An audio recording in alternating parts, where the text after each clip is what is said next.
I met Adolf Grunbaum on the day I was born. To others, he was Dr. Grunbaum, or Adolf, or Adi. But to me, he was Dad. My mother told me that he worried about not liking me much until I was a bit older and could have a conversation. But apparently that fear flew out the window the moment we met. As a dad, he was always supportive, loving, generous, and kind. He taught me the value of hard work, remaining true to your principles, and treating people fairly. When I look back at where he started, I marvel at how far he came and all that he was able to accomplish. No doubt it was thanks to his intelligence, his industriousness, and his unwavering dedication to the people around him. In 2013, I sat down with my parents for an afternoon to record some of their early memories. That's you, Barb, and Thel, right there. I began by asking my dad to recall his childhood in Germany.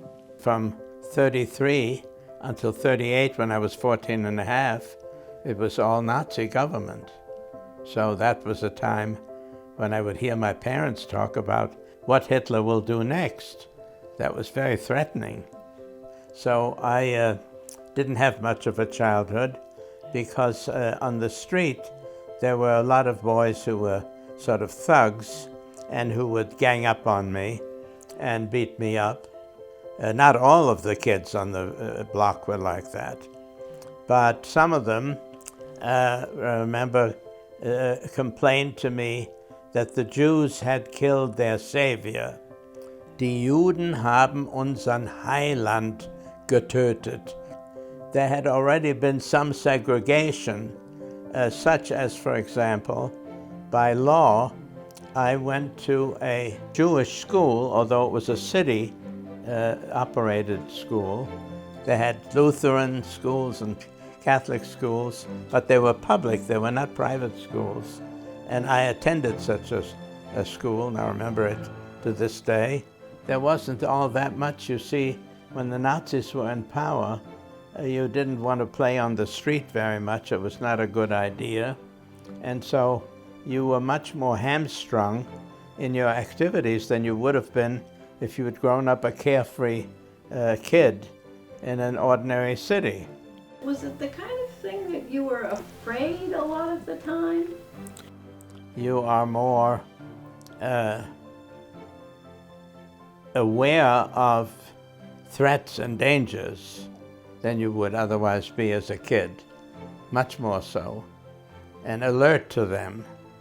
But I wasn't in a panic much of the time, if that's what you mean.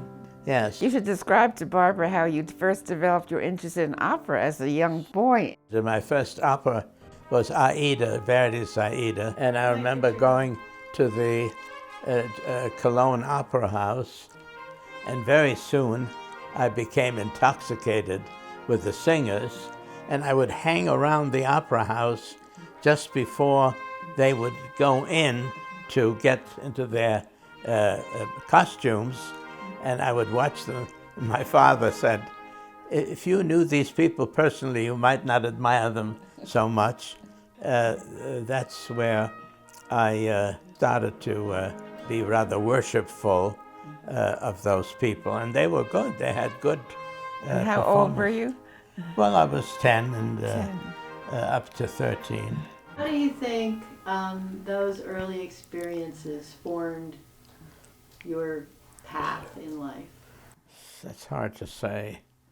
I mean, there were things that I was interested in doing which were not molded by these experiences, such as wanting to become a philosophy professor, wanting to teach in a university, things like that. They were very early yearnings, very early. Way back when, I would give speeches in our backyard in Cologne, defending the Jews against the Romans. That was the beginning. But then I got interested in philosophy, and I picked up, in Germany they had very good series of semi-popular book compendia, and they had one in anthropology and one in physics, and I picked up the one on in philosophy. And when I read that, I thought to myself, I want to become a professor in this subject. That's memory as a boy in Cologne. As the Nazi influence was growing, my grandfather, Ben Grunbaum, urged the family to pull up roots and head to the United States. My father was very prescient. He said that Hitler cannot succeed unless he creates a war economy and becomes an aggressor toward other countries. And so he urged that we leave sooner rather than later, and he was the one who saved us, because if we had stayed to the point of the Kristallnacht, it would have never gotten out. And one of my father's brothers, named Max, had moved to Belgium earlier, and so the first thing we wanted to do was to escape to Belgium, where Max was. And Max had a son, a boy, and my cousin Alex, I remember him. We went to Antwerp, but it was a transition point. And I'll never forget, when we got onto the boat to go to the United States, it started already in the estuary of the Scheldt River, and I felt motion sick right then and there. I was playing chess with my father, and I had to give it up fast. Didn't do so hot. We moved to Brooklyn, and my English was very poor because in Germany at the time, the first language was French in high school, and I had 5 years of that. But we had had just 3 months of English. I wanted to go to a school where I knew one other kid, and I meant by another kid from Cologne. And I happened to have known that there was a fellow named Joseph Helmreich, whom I contacted in New York, and I was very pleased. And I knew that he went to DeWitt Clinton High School. So I made up my mind, that's where I'm going to go. I had to go all the way on the IRT and then on the BMT to get to Marshalltown Parkway, where DeWitt Clinton was. And I remember I got up at 5 in the morning. But it was worth it. I knew one boy there. And that's where I met Bobby Cohen in a trigonometry class. That friendship would prove lifelong and provide an opportunity for my father's next step. And he came back, as fate would have it, to visit the high school. And I met him in the Arista office there and asked him what he's interested in. And he told me physics, mathematics, and philosophy. And I said, that's what I'm interested in. So he went back, even though he was only a freshman, and he went to see the dean of freshmen and told him about me, and he got me a freshman scholarship. And that's how I got into Wesleyan. I assumed that there I would meet a cross-section of American society and that I would find the appropriate distribution of outlook, including bigotry. And I did. And I did. They had a program of, because this was wartime, training Navy cadets called V-12s at Wesleyan, and they had to be taught mathematics. And I was a mathematics major, and I had straight A's. And I was not allowed to be one of the teachers and make good money, but several other math majors who had far inferior grades to mine were appointed.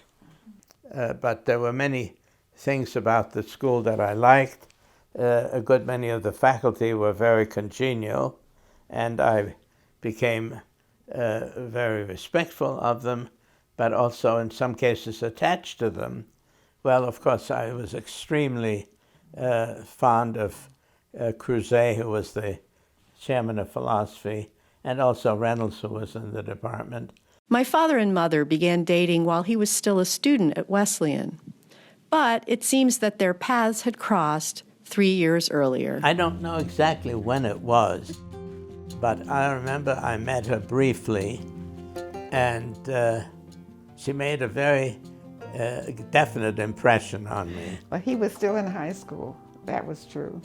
And I met him the summer before his last term at DeWitt Clinton. It was just before the summer when friends and I were sitting in a park in our neighborhood. On this sunny Sunday afternoon, they see a fellow walking by, and one of our friends said, "That's a fellow who just came from Germany, let's call him over."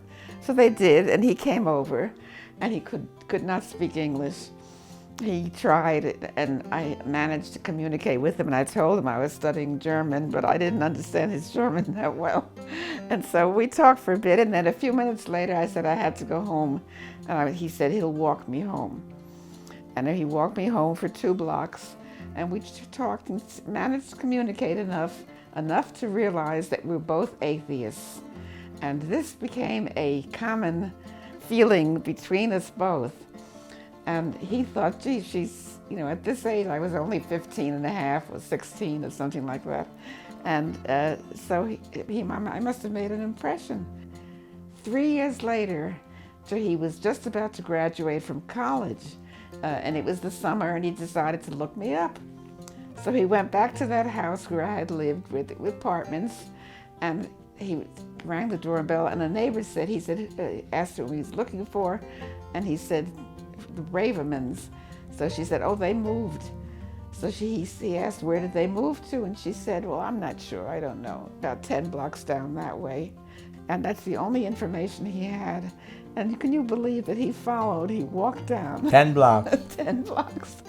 And if he hadn't walked up that street where we did live, and if I hadn't just then looked out the window, because that's what I did, I looked out and I saw him and I said, Adolf. I was so surprised to see this young fellow whom I had met 3 years ago. And he stopped, and I went down, opened the door, and he began to speak like this. And I thought, I don't know, who is this? I was so confused. I had no idea. I couldn't believe that this same person 3 years ago spoke German and couldn't speak English, and now he spoke like this. That was our story. And You wouldn't be here if I hadn't asked that woman where she moved. My dad graduated from Wesleyan a semester early so that he could enlist in the U.S. Army. When I got into the Army, they sent me first to Camp Wheeler, Georgia. Boy, I tell you, that's someplace.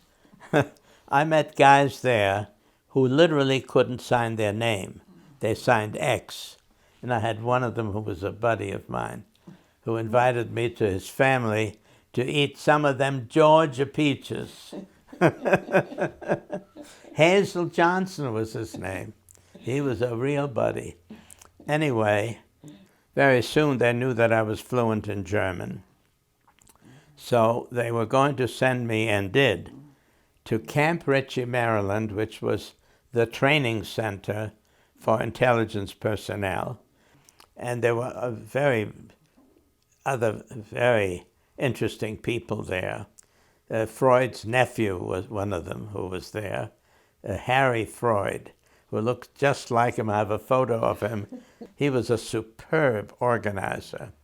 And then there was the son of a very famous mathematician. They were all rather interesting people. And they were interesting company there.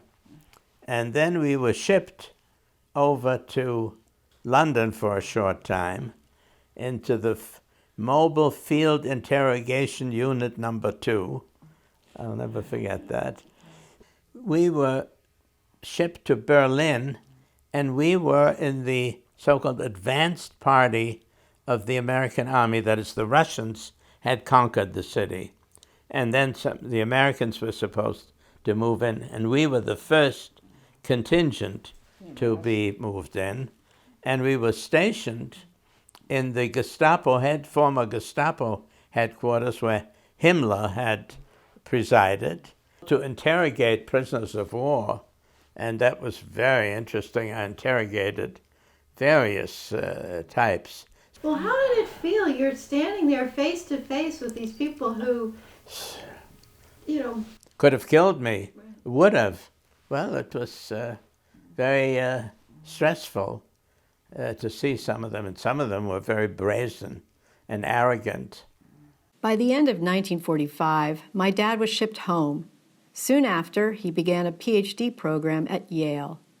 In 1949, my parents were married, and my mother immediately moved to New Haven, where my father was finishing up his PhD thesis. In April of 1950, if you're going to get the degree in June, you have to complete your work.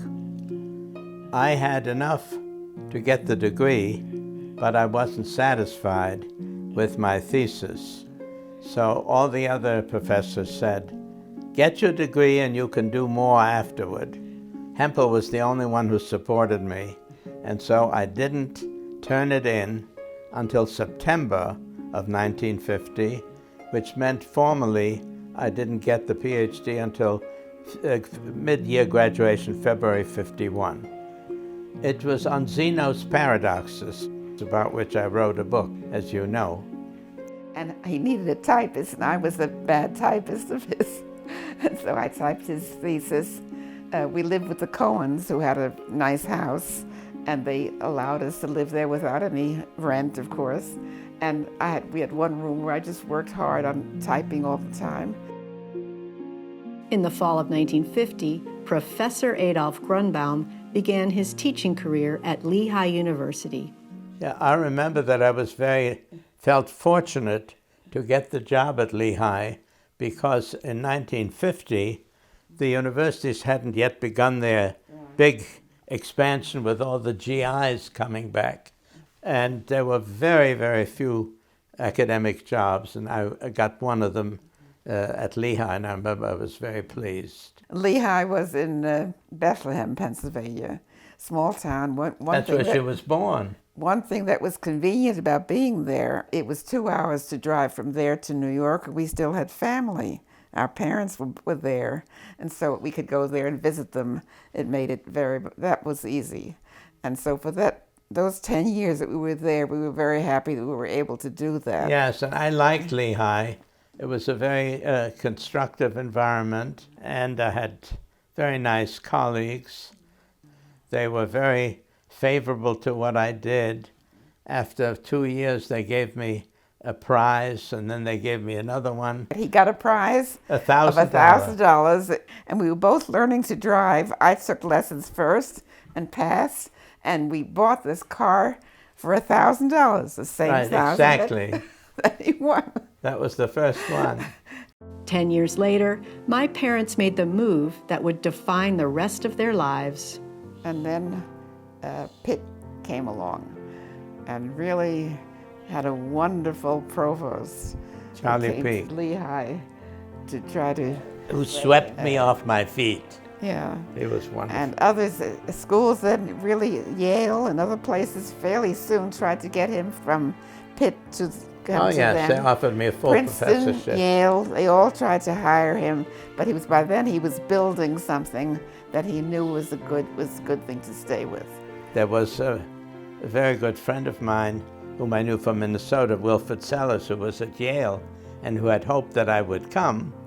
But when I didn't, I met him at a meeting very soon afterward, and he said, if Muhammad won't come to the mountain will come to Muhammad. Then Pitt offered him a job along with 4 other Yaleys, and so they called me the Pittsburgh Pirate because we raided Yale. And I didn't feel disloyal at all. About 2 years before, we went to one of the National Philosophy annual meetings that we always went to. It was shortly before Christmas. And with the evening before the main dinner, the night of the main dinner, we came a little bit late to it. We were busy with something. And we looked around. The tables were all occupied, and we saw the one table that had about 8 or 10 seats, and there were 2 seats available. So we went over and asked if we could sit there, and so we did. And as we sat there and talked to them, we asked, who they all were of the same department, the same area, where Pittsburgh. And so he listened, and we talked to these people. And they were very pleasant, but they also discussed various things, occasionally in philosophy. And when we left, Dad said to me, "One thing I can tell you is I never want to go to Pittsburgh." They were really duds. I said, in fact, I didn't know that my profession contained duds like that. And when we went there, the provost who had convinced Dad to go there promised him that he could do whatever they knew they had nothing there. And so when he went, he got jobs for everybody who was there elsewhere. And I saw them years later, some of them, and this was done very humanely. And I wouldn't have been a party to it if it had been a butcher job. Sadly, that's where my interview left off. Our family will treasure these stories told in their own voices. Of course, I wish I had spent weeks on this interview rather than one afternoon. You always think there will be more time.